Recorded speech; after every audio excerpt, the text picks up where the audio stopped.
Bom dia, boa noite, boa tarde, a todos os meus companheiros imaginários para quem eu dedico a minha fala aqui.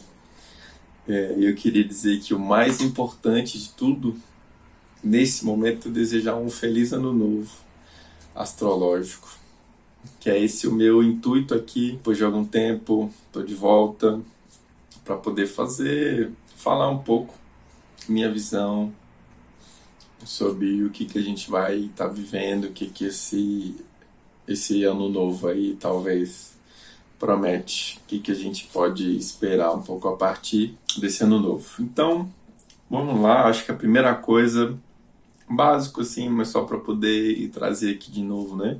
A gente diz que um ano novo astrológico acontece quando o Sol entra em Áries, né? Primeiro signo de fogo, é o primeiro signo que vem ali logo depois de Peixes. Peixes é essa comunhão cósmica, mística, né? Sem limites, é o vazio também, de certa forma, do qual surge, né, a primeira centelha ali de luz. E quando a gente está falando aí dessa primeira centelha de luz, é algo que tem tudo a ver com a ideia de Áries, também tem a ver com Marte, né, essa ideia de uma energia que se expande, que se manifesta, e esse é um pouco o nascimento ali em Áries, inclusive o nascimento desse ano novo, né?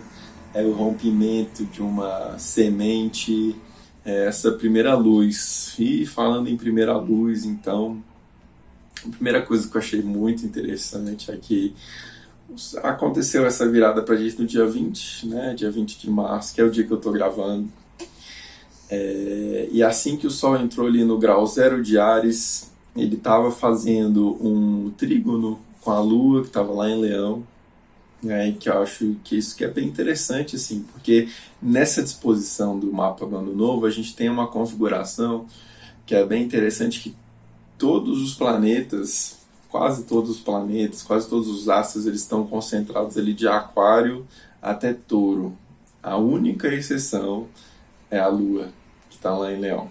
Então ela está um pouquinho à frente ou atrás desse ciclo, né? E a Lua, ela representa, é o nosso astro que faz o ciclo mais rápido, né, pelo zodíaco. E é uma de movimentação, né, de ativação dos ciclos. Tem muita essa leitura assim, a partir de vários autores na astrologia, né? E tirando isso, a gente tem muita coisa concentrada ali, né? Em Aquário a gente tem Plutão, Marte, em Peixes a gente tem Vênus, Saturno e Netuno. Em seguida, o nosso primeiro Áries com Sol, o Nó do Norte, Mercúrio e Quirón, todos muito próximos, uma distância ali máxima de 3 grauzinhos. Em seguida, Touro com Júpiter e com Urano, né? Então a primeira coisa assim que eu acho interessante a gente pensar é que tem muita coisa na sombra, né? Na sombra no sentido de estar pouco ativado, né? A gente está falando dos signos ali de Capricórnio, de Sagitário, de Escorpião, de Libra e de Virgem, né? Então, acho legal a gente pensar, né, do momento histórico que a gente vive, né? De certa forma, acho que vai ser um período também de muita provocação sobre a nossa relação com a gente mesmo e com o outro, no sentido, né, da nossa capacidade de intermediar, de criar meios de caminho para acessar outras pessoas, né, de maneira verdadeira, a partir do nosso eu que também é verdadeiro, porque essa posição, essa conjunção ali de Mercúrio com Quirón em Áries representa muito, assim, isso vai se expressar de maneiras mais diversas, né? Lembrando que cada ser humano aqui que existiu tem um mapa único, né? Isso representa também um pouco uma coisa que a gente já sabe, que cada pessoa é um fenômeno que não se repete, né? Na história do universo, até onde a gente sabe, né? E ali, com essa conjunção de Mercúrio e Quirón em Áries, a gente tem né? Muito falando aí da nossa capacidade também de compreender o mundo, sobre o que que a nossa compreensão do mundo, a visão que a gente tem sobre o mundo vai dizer muito sobre a gente, né? Esse é um ponto fundamental, né, para o nosso aprendizado. O quanto que a gente também vai ser capaz de lidar com as nossas feridas, com os nossos defeitos, né? Que é uma coisa assim, que a gente tem que considerar real, né? Os nossos defeitos, eles existem, né? Nós não somos seres que somos bons em tudo, né? Sem pontos cegos. Esse tem que ser um ponto de partida se a gente quiser se desenvolver, ser um ser humano minimamente decente, né? Um ser humano real, um ser humano íntegro, né? A gente saber que a gente não dá conta de tudo. E que bom que existem várias pessoas no mundo, né? Cada uma com as suas características. Então acho que esse vai ser um ponto assim muito forte, muito interessante nesse ciclo anual aí que a gente está vivendo, porque a gente comemora o Sol como sendo esse marcador principal, porque ele é o grande doador de luz, né? Ele é o centro organizador do nosso sistema solar, né? Por isso que ele tem esse protagonismo nesse tipo de consideração. Além disso, tem uma coisa assim que também é muito interessante, que é uma movimentação que vem acontecendo há algum tempo, que é o Urano que está ali em Touro há muitos anos já, pelo menos uns 3 4 anos, indo e voltando em Touro, né? E agora a gente tem Júpiter que também vai demorar ali, vai passar um tempinho ativando essa posição, e a gente vê que, né, no cenário internacional assim, o quanto que há realmente uma integração muito grande na economia, na produção, no preço dos alimentos, né? O caso lá da guerra da Ucrânia, a questão com os insumos para a produção esqueci do nome, vou botar na pós aí. Mas que né, insumos muito importantes para a agricultura, e quanto isso afetou né, o fechamento de portos, esses insumos, a agricultura, isso tem um efeito global, em alguns lugares em maior, em outros em menor escala. Né, e eu acho que isso vai ser uma tendência assim, para esse período, né, que vai estar muito ligado também como a gente se nutre. Né? Eu acho que é interessante também, né, numa dimensão pessoal, durante esse trânsito, eu ganhei 10 quilos a mais. Não é uma coisa assim que você acontece da noite pro dia, né? Mas é só para poder dar uma dimensão assim das infinitas possibilidades, né, dessa manifestação desse aspecto. Para além disso, a gente tem o Plutão que está fazendo um sextil, né? Plutão no grau 1 de Aquário, fazendo um sextil com o Sol no grau 0 de Áries, né? Que é uma posição muito interessante também, porque vai fazer, né, entra um pouco nesse jogo relacional com aquela lua. Então é até interessante pensar com aquilo que eu falei no começo sobre a relação desses aspectos em Áries, né, de Mercúrio, Quirón e o Nó do Norte, com a lua lá em Leão.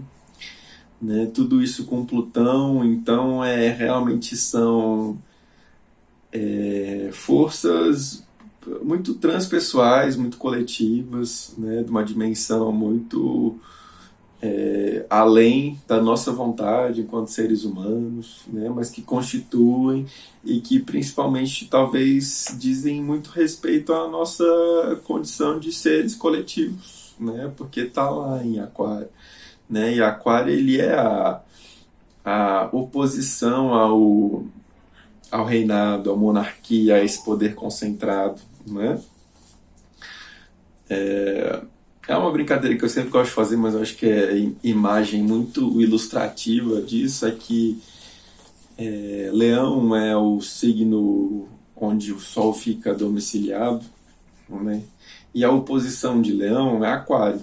Né? E como eu falei aqui, o Sol para a gente ele tem uma função que é primordial, ele organiza o nosso sistema solar, né? Mas a gente já andou, acumulou conhecimento suficiente para entender que, poxa, esse universo é tão grande, a gente nem sabe onde termina.